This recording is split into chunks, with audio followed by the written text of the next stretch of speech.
We lived in Baltimore. And Baltimore, while my father was in war, we was living in Baltimore. And in Baltimore, the schools were like 2 grades behind. So it was like I was in the smart classes when I was in Baltimore. But once we moved to Pennsylvania, they were learning how to like type and everything. And we weren't typing or nothing. So it was like harder for me to, I would say, catch up in the learning aspect. And along that journey, I shot music videos. And in these music videos, you know, there was drugs, there were guns, and I started feeling like I was promoting a lot of negative things. So I also was into community service, whereas though I would go to this elementary school. And in this elementary school, I would help the 3rd graders with reading and math. And I'm not sure why. So now you can reach out to the person and say, be more proactive and not just wait for them to come to you and be like, hey, I see that you're not doing too well. How can we support you? What can we do to help keep you on track? You're missing the meetings. Why are you missing the meetings? Not in a bad way of why are you missing the meeting, but why? This is Rock Bottom with Ryan. No sugarcoating, no filters. The pain, the chaos, the truth. No bullshit. Just recovery.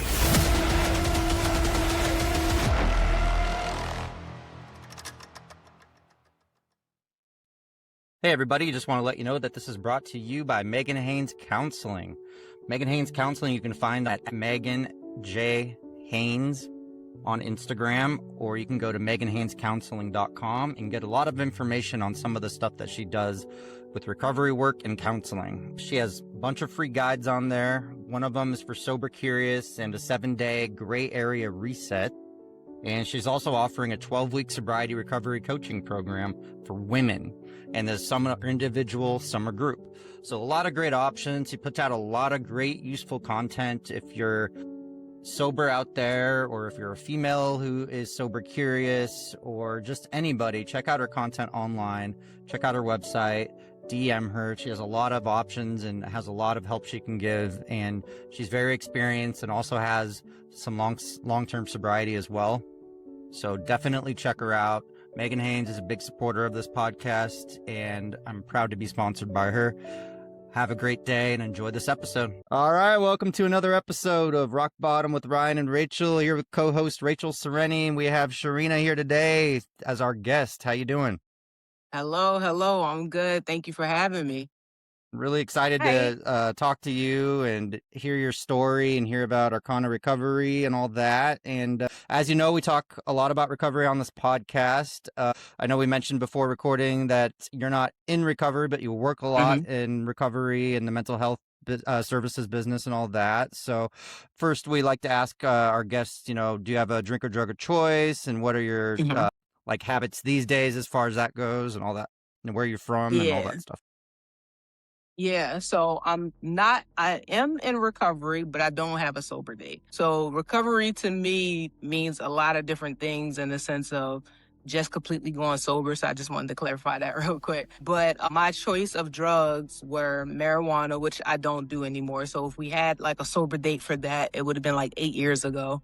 And I do drink, and there were other party drugs like MMD, ecstasy, shrooms, and stuff like that, but there's like no attachment to it. But I do have a drink if I want to, but it's just not often. All right. Yeah.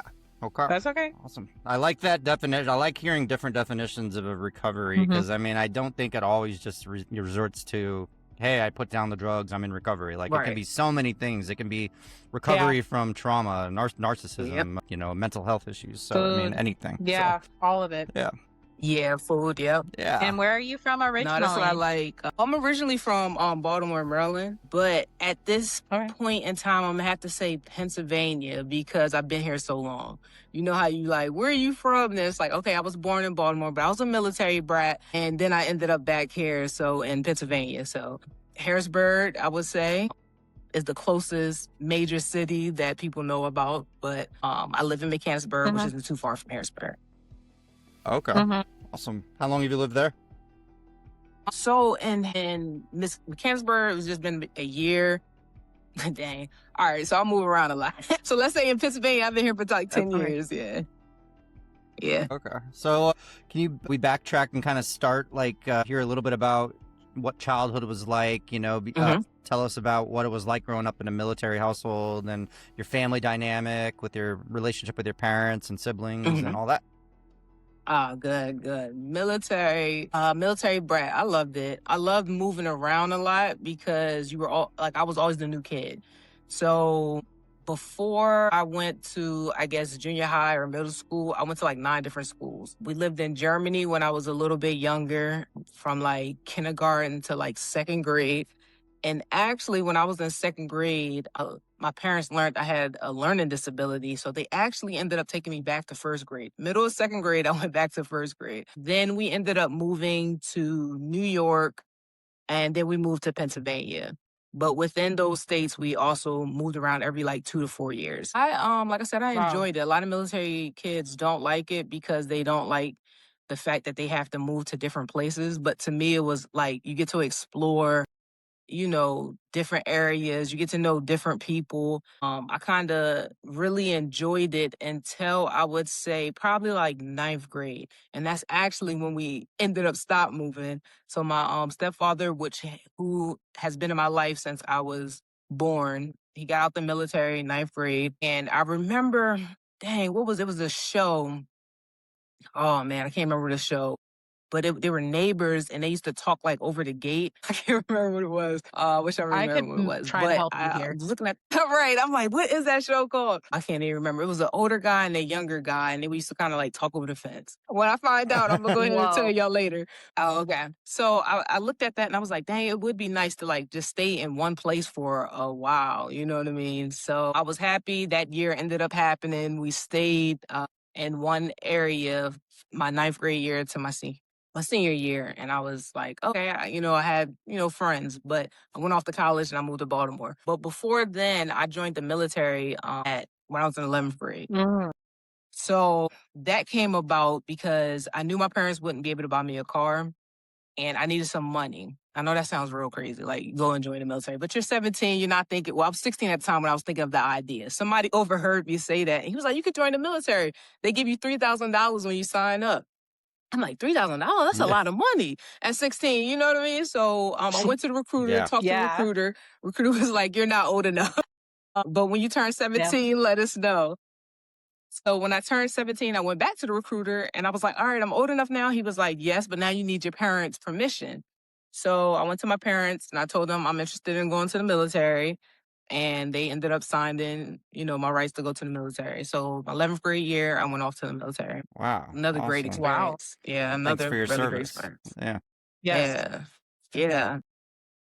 You're welcome. You're welcome. So like Rachel and I were talking recently in an episode we did together about me talking about moving around and how it like negatively impacted me, like having to make friends and like having to change schools and stuff like that. That didn't bother you at all, or you were pretty easy to adjust to things? I think I was easy to adjust to it. So were you a military brat too? No, I just had really dysfunctional family. Sorry. I'm sorry I laughed. They just yeah, didn't mean to laugh at that. Sorry. No, I laughed at myself on that one. I was like, that just came right off the top. Right.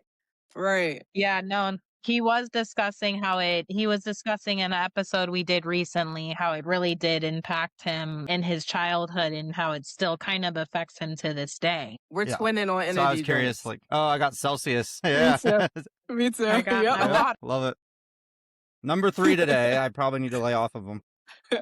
Yeah, this is my second one. Shout out to Celsius. Right.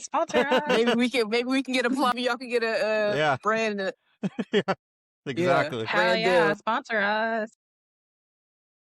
Yep. Right.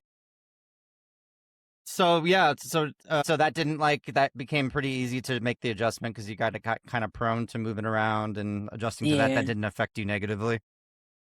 I don't think so. I think because I enjoyed it, but I want to say it affected me as an adult because I think that affects like how you have relationships with people because I enjoy moving all like it was just like having long friendships, I guess I was just not used to having it. People like, yo, keep in touch. I knew we wasn't gonna keep in touch. Or, you know, so I think when I got older and I started looking at some of the other people that have had friends since they were children or very young, I'd be like, dang, I don't have a friend that was like that. So I think in that aspect, as I got older, it kind of bothered me. But when I was young, no, I thought this was like so cool because every new school I went to, like kids would gravitate towards me.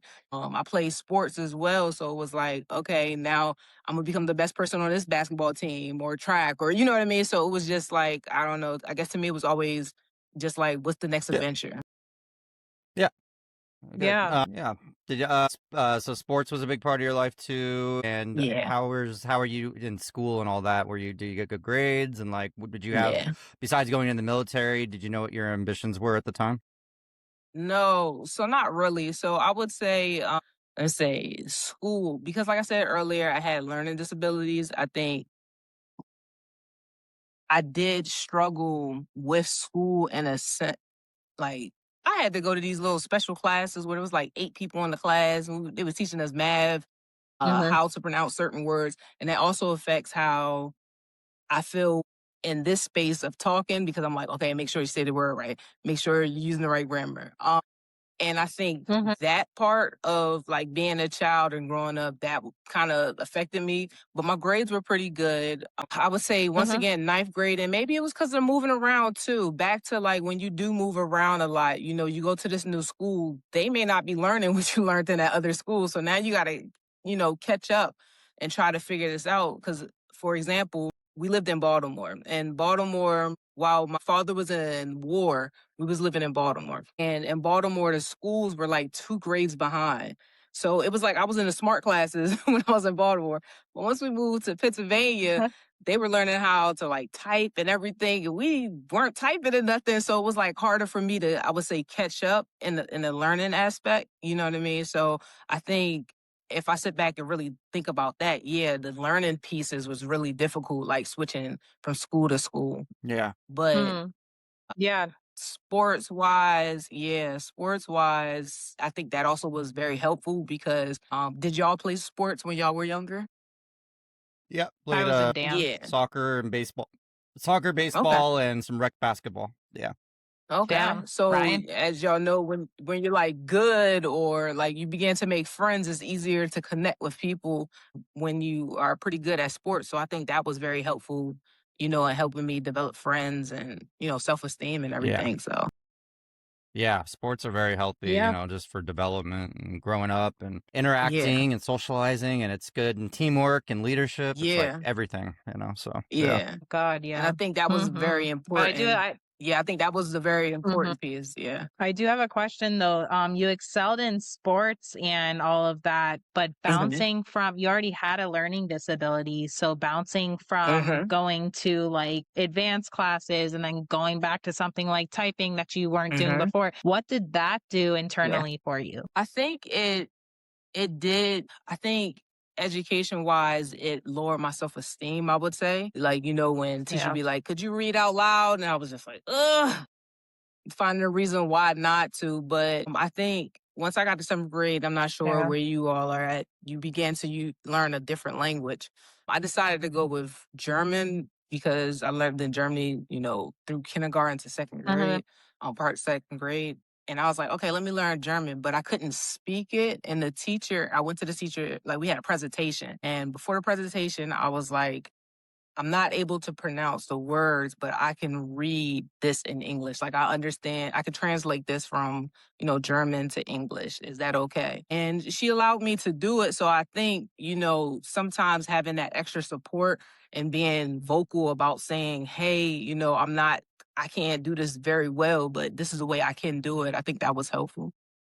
So I Hmm. think, like I said, having those type of people that pour into you, you know, as you're growing up makes things a little bit easier. Definitely. Just because being talking a lot of recovery on here, did Mhm. drugs, alcohol ever kind of come into the mix Mhm. in like some kind of negative way, shape, or form?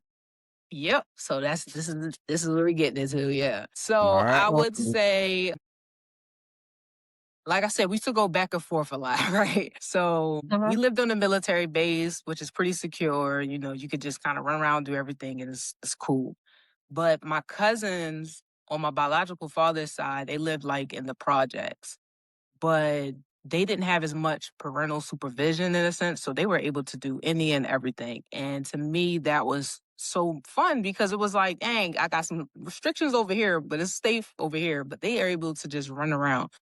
So I think I was probably like 11 years old. That was my first time smoking. And they were younger than me. I think they were probably like 9 or 10. And they used to hang around with these Shit. older guys.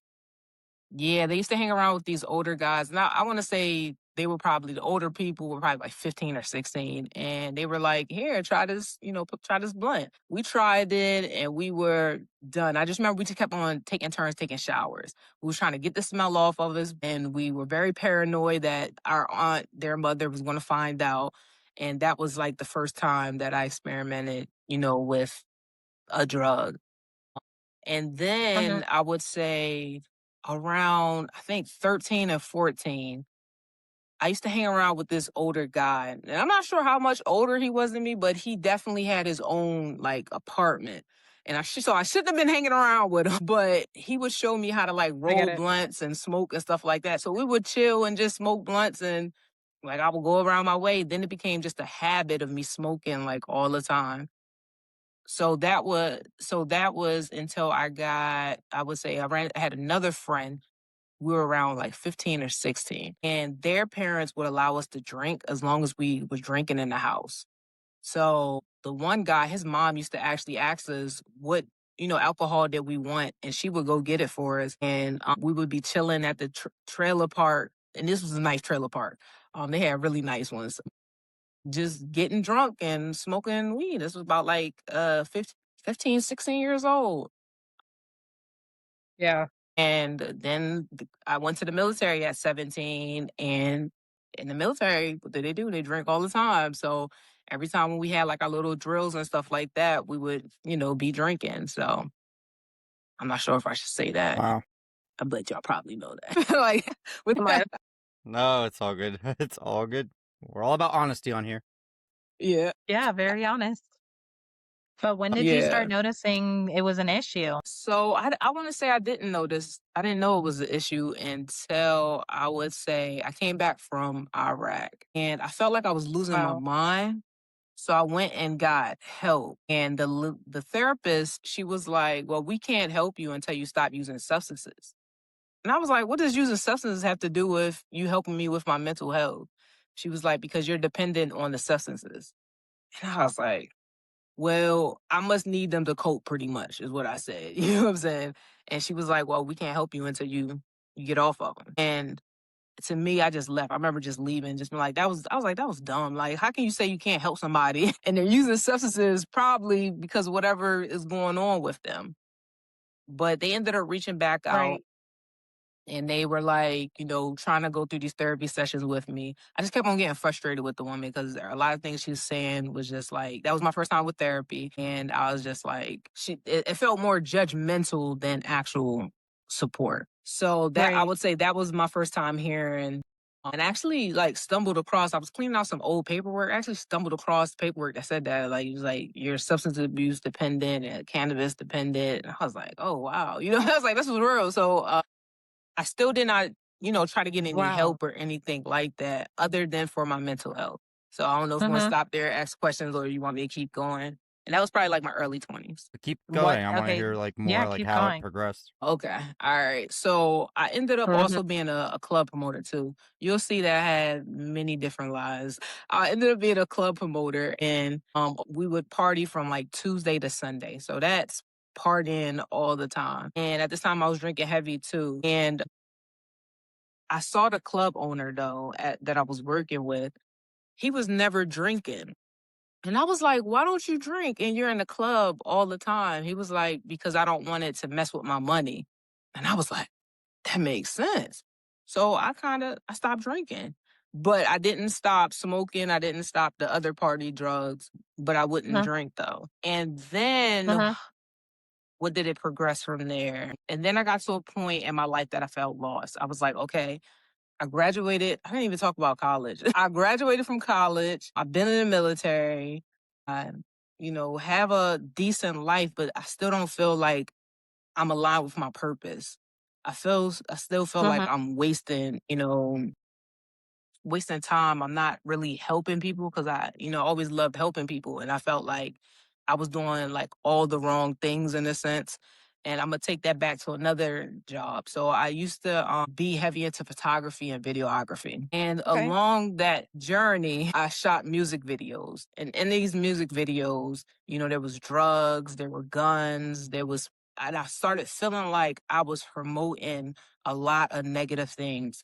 So I also was into community service, whereas though I would go to this elementary school. And in this elementary school, I would help the third graders with reading and math. And I'm not sure why. I guess they just wanted a community person because I really wasn't helping them. I was just there. If I seen somebody have like an attitude or like they weren't understanding, I might try to like calm them down or have a conversation with them. So I had this relationship with these third grade students, and I was outside shooting a music video on the basketball court. And during that, the artist, he took out drugs and he took out his gun and he like pointed the gun at me as a part of the music video. And right after that, Oh it was shit. nothing to me wrong with that until the third grader came out. Was like, "Man, Sharina, that was so cool." Da, da, da. And I was like, shoot. I was like, now I'm promoting negativity with this God given skill in Mm-hmm. a sense. And I started going into like this space where it was like, okay, I'm lost. I'm not doing the right things. My life is not. I was like, I'm just not the fact I'm not like a good person, but this is not cool. You know what I mean? I'm like, I got these third graders Yeah. looking up to me and they see me, someone pointing a gun at me and they think that's cool. That's not cool at all. So I Yeah. ended up like just leaving the school because I was like, I don't want to be aligned with that school, in a sense, which I wish I would have had somebody to talk to be like, yo, this is why I'm leaving or this, that, another. But I didn't feel comfortable going to the principal and saying, this is why I leave. Because the principal kept on reaching out like, hey, we really love you. Come. The students miss you, this, that, another. But I guess like shame and guilt kept me in that space. So I kept on going down this space where I'm just like losing my mind, just like depressed, like all these different things. And I ended up losing everything, my house, my car, all this. I stopped working. I stopped coming out my house. I stopped doing just living because I just didn't know like what my purpose was anymore. So Wow. then, You were going through a yes, depression. yeah. And I didn't know that. I was just like, I just don't, just didn't feel right. So Mm-hmm. then, like I said, I lost everything. And I ended up, coming back to Pennsylvania because at that time I lived in Baltimore. Coming back to Pennsylvania to try to get my life back together because I was like, okay, I can get away from the city life because I'm like in the city, drug dealers, all this. I'm like, I can get away from all this and I can kind of focus on getting my life back together. So then I ran into, he ended up being a friend, but it was a very short period of time. His name was Rayon Braxton. And he had a club, but he wanted to get away from doing a club and he wanted to do like community events. But we never got to that point because he actually got killed in that venue. And when he got killed in that Oh my venue, God. yeah, like I was like, yeah, he got killed in the venue. We ended up getting the opportunity to receive a community center. So we got this community center and we treated it as like a club. We started having parties, drugs, all this and all that. So the people were like, we're going to evict you from this space because that's not what this space is for. And I was sitting in the space and I was like, man, this looks like a school. Maybe I could do a summer program. So I ended up telling Rayon's mom that I was doing like a program and she was like, oh, that's dope. She told someone and they ended up giving us money to open a program. So I'm going excited about this program, doing everything. It went great for like 2 years. Now at this time, I am still using drugs, but not during the program. The reason why that's important because one of the students ended up Mm-hmm. telling them that I was coming to the program high all the time, which I wasn't. And then Shit. she took that Yeah. back and she had to come and apologize because she was like, I apologize for Yeah. lying on you, this, that, and another. But then I had another situation with another student, and another student said I pushed her out the building and I came to hide all the time. And I was like, my Oh my mind was God. blown because, my mind was blown because I'm like, I'm None of pretty this much happened. like sleeping on the couch. I'm like, I'm not getting paid for this. I'm giving my every little bit of ounce that I have left to do what's right. And I had one of the community members go talk to her mom about it. And her mom was like, well, if my daughter can't have a job with your, center, then you can't have no job either. And it was just like, dang, you know what I mean? I'm feeling hurt because I'm trying to get the right people to back me up so we don't lose, the funding. And they ended up closing it down. Now, the crazy thing about it is the guy that decided to close it down, I just saw him last week and he helped me get support for Arcana. But we never discussed at that time, do he remember who I was? So he was in the parking lot last week and I was like, you know me from a past business, right? He was like, yeah, the community center. He was like, I didn't think you remembered. And I was like, yeah. I was like, is it all right if I tell you the story of what happened? Because I never got the opportunity to tell you. And he gave me that space to tell him. And he told me why he shut down the program. So I think that was part of my healing in a sense last week because I held Right. on to the fact that I knew he was the person that shut down the program, but he told me why. And he was the reason why Arcana also got the support too. So it was like it was crazy like how it came back around. Full circle. So that's that. Yeah, full circle, full circle. So that's how we got to, all right. So that's how the community center piece. So I ended up getting a DUI for smoking. And I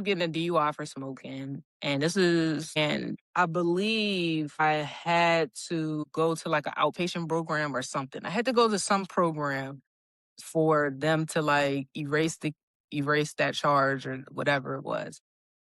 And I ended up getting kicked out of that program because there was this guy, he was always talking. And I was like, this meeting isn't about you. This meeting is about every single person in this room. But you take up all the time talking. But I didn't say it as nice as I'm saying it now. I kind of was like a little frustrated because he made everything about him. And I was just like, I think you need some support for mental health and more support than this program. So I ended up going to like an inpatient program for dual diagnosis for mental health, so PTSD, and substance abuse. Fuck. And while I was Well, in I that mean, you were speaking your program, truth. right, right, right. But I think I could have approached it a little better. I could have been as calm as I was when I just told you all. But I really ripped in him, and he was just looking at me like he didn't say nothing else the rest of the meeting. But man. But Yeah.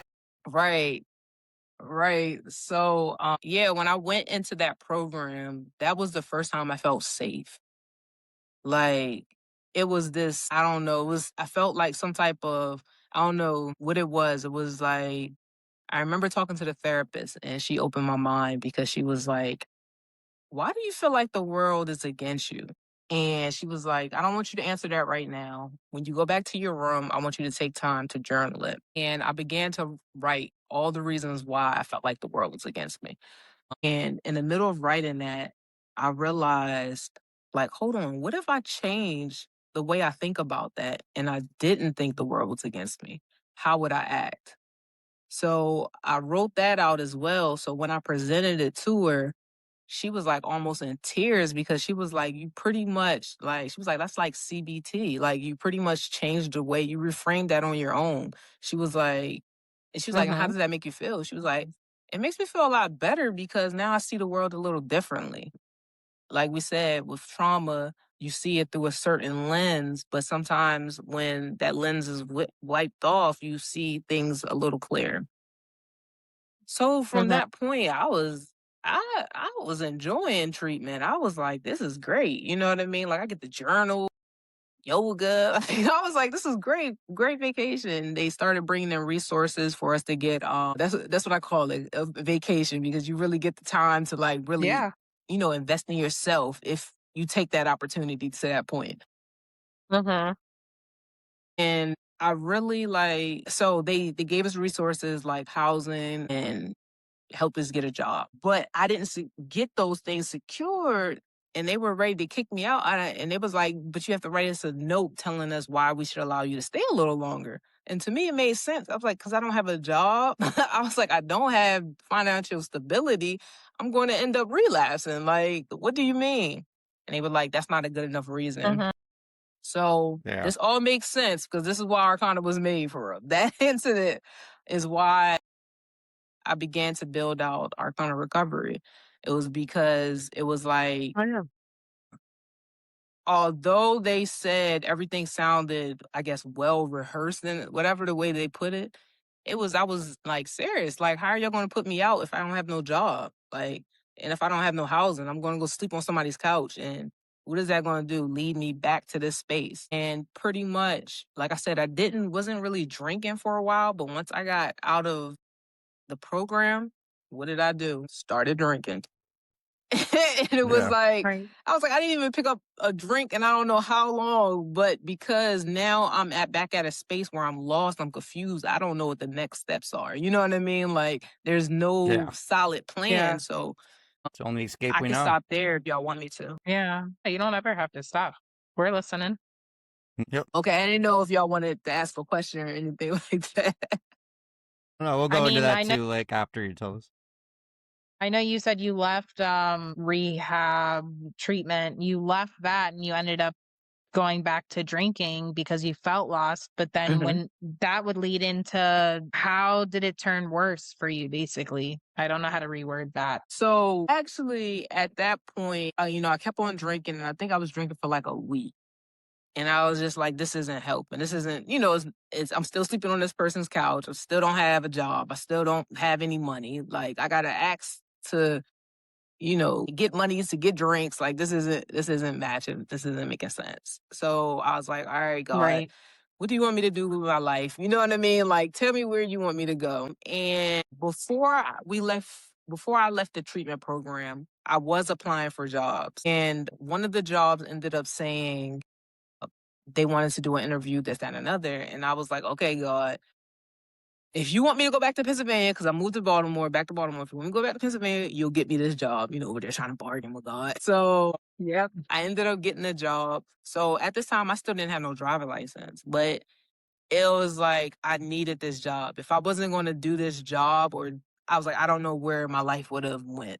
So I'm driving back from Baltimore to Pennsylvania for like a month until I asked one of my friends, like, is it all right if I sleep on your couch until I get enough, money so I can get a apartment? And every so often they let me sleep on their couch. And I would drive, because I worked on the military base. I would drive to like the giant parking lot. Somebody that was on my shift would come pick me up, take me into the military base. We'll go to work. They'll take me back to my car because I couldn't drive onto the base because I had no driver license. And I did that for about like 6 to 8 weeks. And then I was like, okay, I made a bargain with myself. I said, okay, for the next year, I'm going to focus on doing all the things that I need to do so I can get my life back on track. And that's all I did was go to work, come home, get ready to go to work again. And that was it. And then I was like, Hmm. okay, after a year, so I've always been into business. As I kind of said, I did the videography, I did club promotion, I Mhm. did all types of business ideas. And I was like, okay, now I need to think of a business because that's what I want to do. I don't want to work for the rest of my life. I want to do a business. And Mhm. the first business I came up with was emotional support groups online.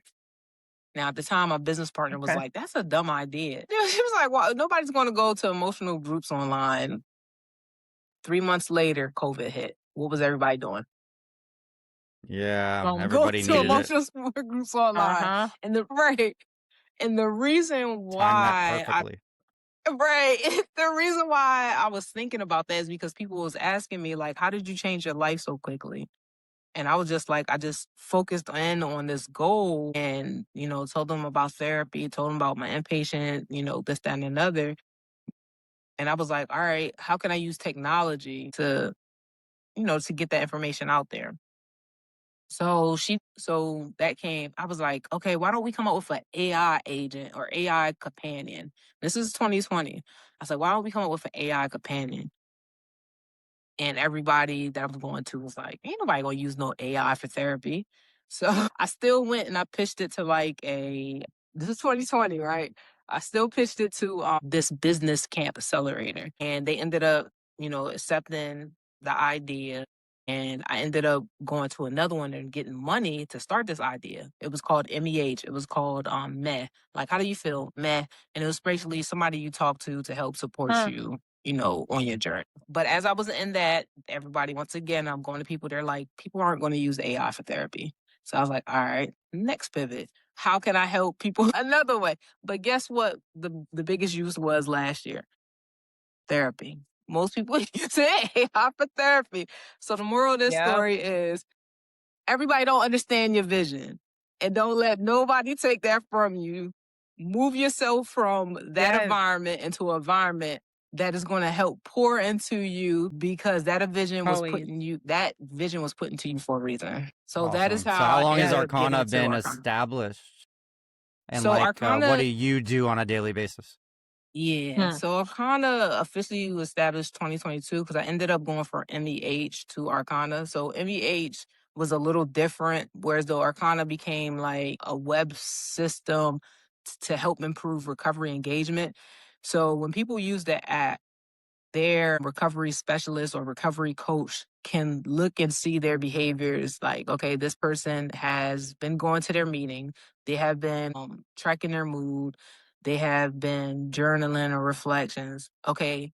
And if they're not, their support team will receive an alert that says, okay, this person may need extra support. So now you can reach out to the person and say, be more proactive and not just wait for them to come to you and be like, hey, I see that you're not doing too well. How can we support you? What can we do to help keep you on track? You're missing the meetings. Why are you missing the meetings? Not in a bad way of why are you missing the meeting, but why? Is it you don't enjoy them? Yeah. Do you need another activity? Do we need to adjust your treatment plans? So the point of Arcana is to improve engagement so people can stay in treatment longer, as well as they can transition a lot more effectively as they go out onto their own. So that was the plan for Arcana recovery. I love how it So says helping high achievers unlearn survival tactics. And survival tactics, I mean, what are good examples of yeah, those, do you think? no, that's good. So I would say being perfect. When you try to be perfect, that's a survival tactic because you don't want nobody to to judge you. So what you're reading now is when Rachel reached out, I actually told her, I was like, this month is going to be a little crazy because we just received a license from Pennsylvania to provide outpatient services. So that is us expanding to services for outpatient support. So now we have the technology side and we're integrating that into our services. But our program isn't going to officially launch until September. So right now, I just hired our clinical directors today. So we'll be putting that program together for.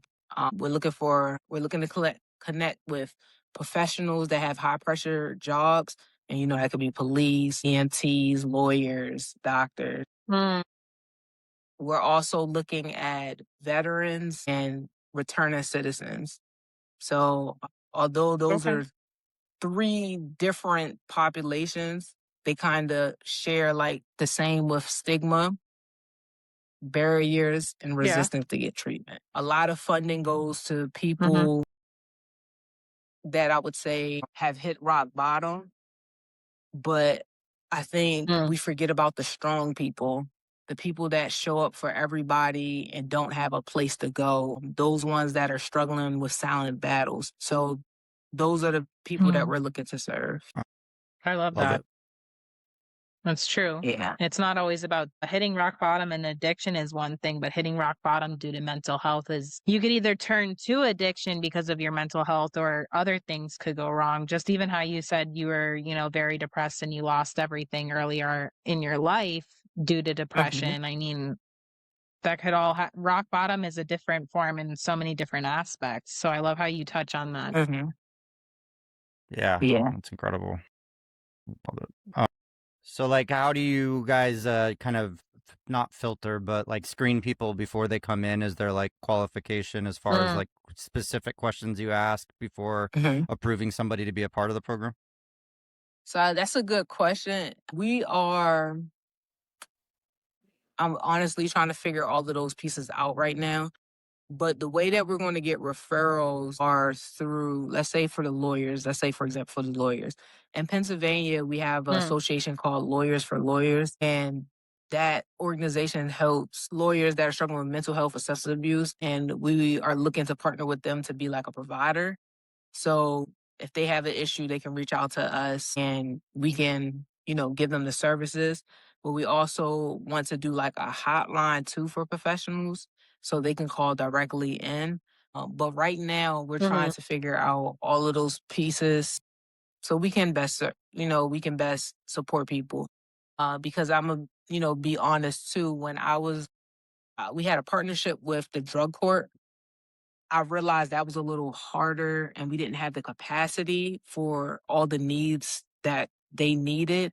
So, for example, we have the app. Some of those that were in the drug court, I'm not sure if do you know what drug court is. It's like an alternative so people don't have to go to jail if they, get a DUI or they get caught with drugs and alcohol or something like that illegally. So Me. we partnered with that program and we didn't realize people didn't have cell phones.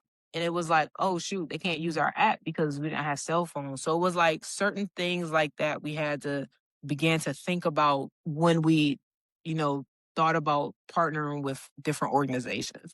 So it was like, okay, we were going to start with professionals because we know for the most part, most professionals have a cell phone. So we know we can use their app and integrate it into our program. But when we go to the return of citizens, we know we might need to partner with like a local organizations that help people get cell phones because then they'll be able to use the app within their program. Yeah. Okay. I love that too.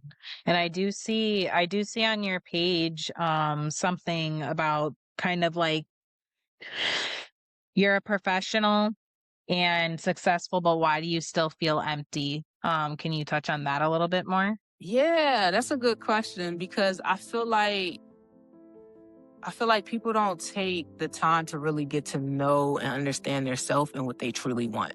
And I think it kind of goes back to, so another example I have in my life. When Arcana first began and I began to get momentum, I had an interview on NBC. I started getting angel investors to pour money into us. We got publication interviews, all of these different things. So at this point, I should be so excited and so happy, but I still didn't feel like I was truly fulfilling the mission that I set because I felt like I was coming more from a place of lack than a place of, like, I had to prove something. Because it was like, with my example, I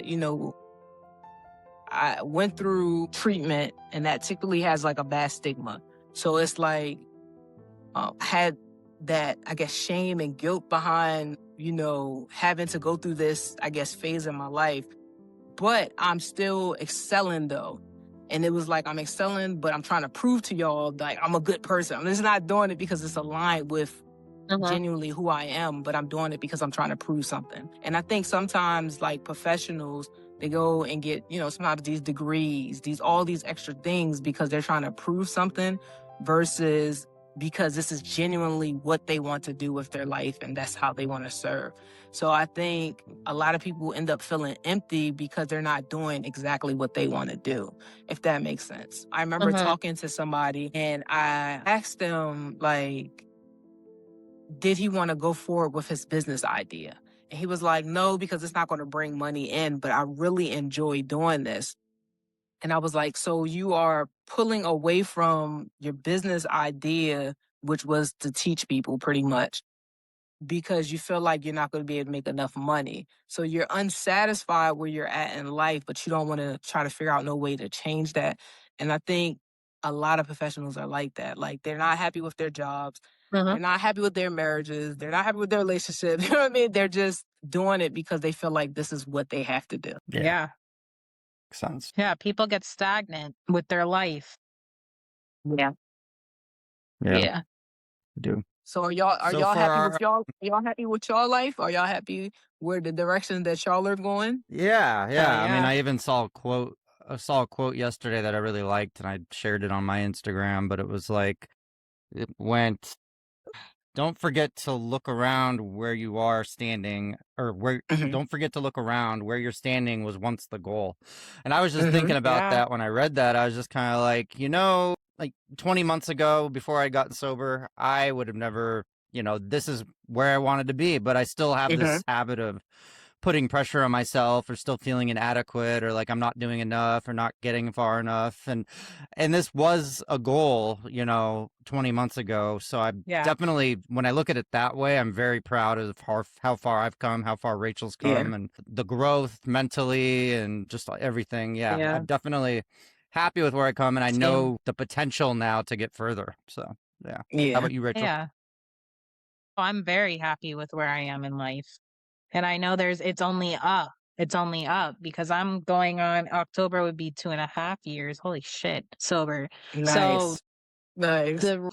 the Rachel Pryor though, it's like 7:00. She'd be waking up from a drunken nap to start drinking her nightly wine again. There would be no talking to people about mental health and recovery. There would be no rock bottom with Ryan. I wouldn't know Ryan. I could keep going about the achievements that I've gone through in the past 2-something years. So of course, I'm very happy. I'm very blessed, I feel. And that's beautiful. And I love the fact that you all are still very early in your, I like to just say recovery, in your recovery.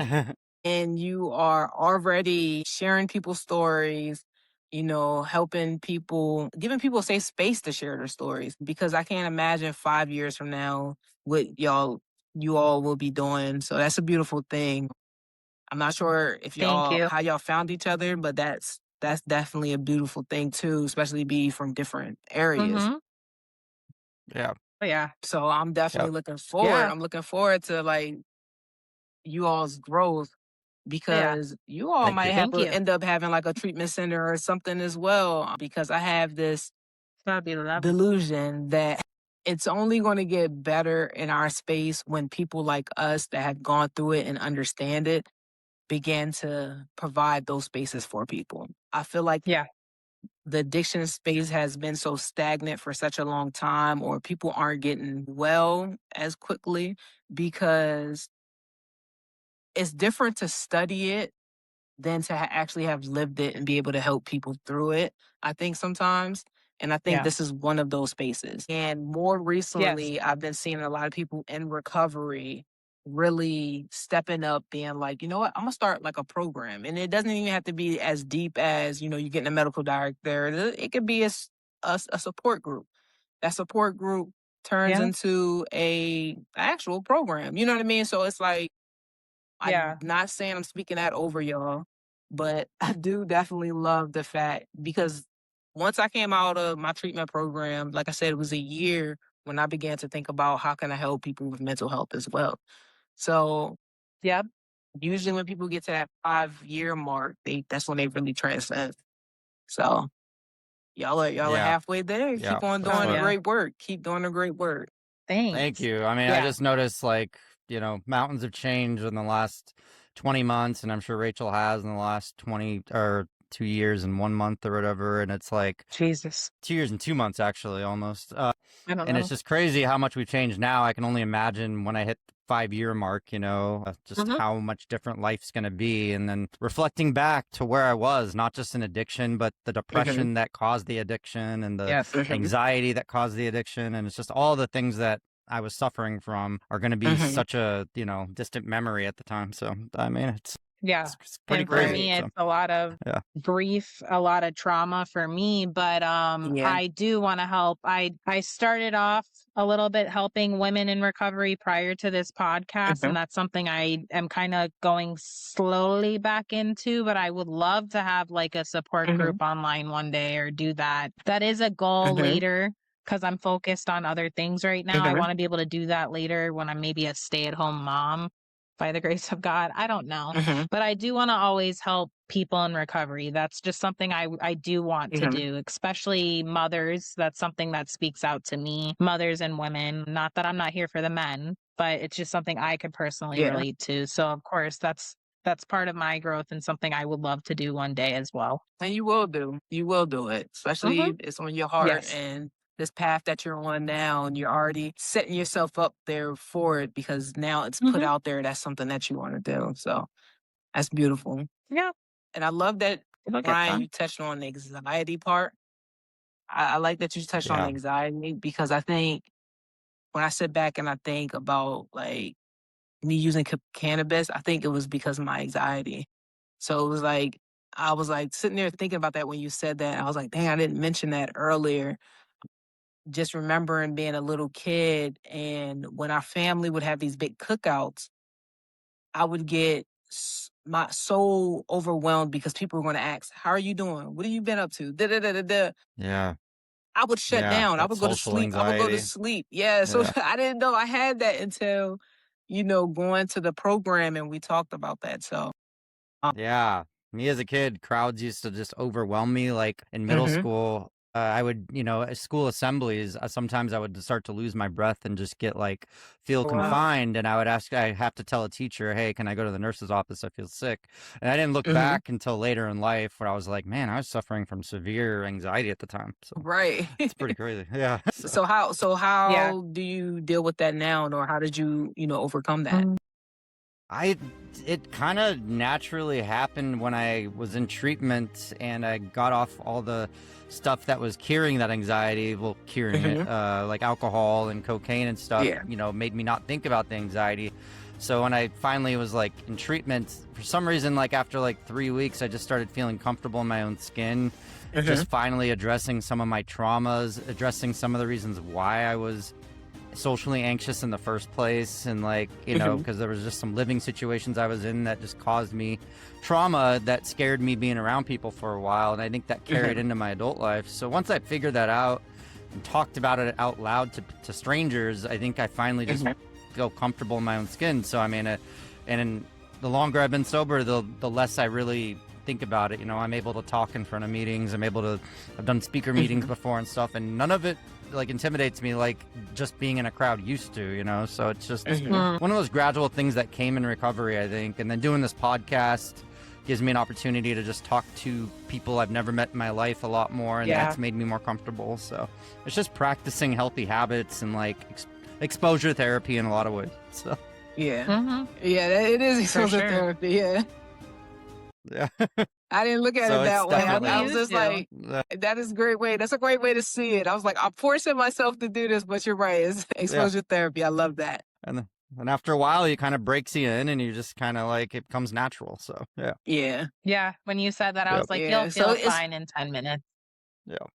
So I would say definitely you all have made it feel very good and safe. So I definitely appreciate that. Good vibes, very good vibes. Thank you. Same goes to you. Thank Appreciate you so it. much. And Seriously. one of our last questions we like to ask, since we talked a little bit about recovery from mental illness and a recovery from drugs and alcohol, what is some advice you'd give to listeners out there that are struggling in any way, shape, or form with either of those, based on your experience?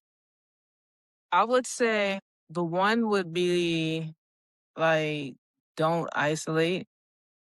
I don't want to say the simple, like, reach out for help, but definitely find somebody you feel safe enough to begin talking to. If you're of age and you can have the ability to change your environment, definitely get an environment that is going to pour into you. An environment that doesn't judge you so you can begin your healing process. I feel like that's, the most important piece is trying to find that safe space so then you can begin to figure out how to feel safe in yourself. I feel like the reason why a lot of people don't like get that support is because they don't feel safe enough to. And I remember in my treatment, the lady, she like hugged me. She was like, first they took my blood pressure and it was like, man, you're stressed out. Just calm down. And she hugged me. And I think once she hugged me, like I melted in her arms and it was just like, that was part of me beginning to be like, okay, I'm safe here.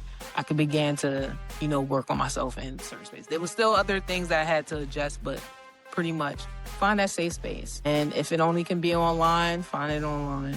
If you can find it in person, if you got a hobby, or if you can't find it, if you got a hobby, find a hobby and then go find that environment or that, community that has that, then you can find that safe space.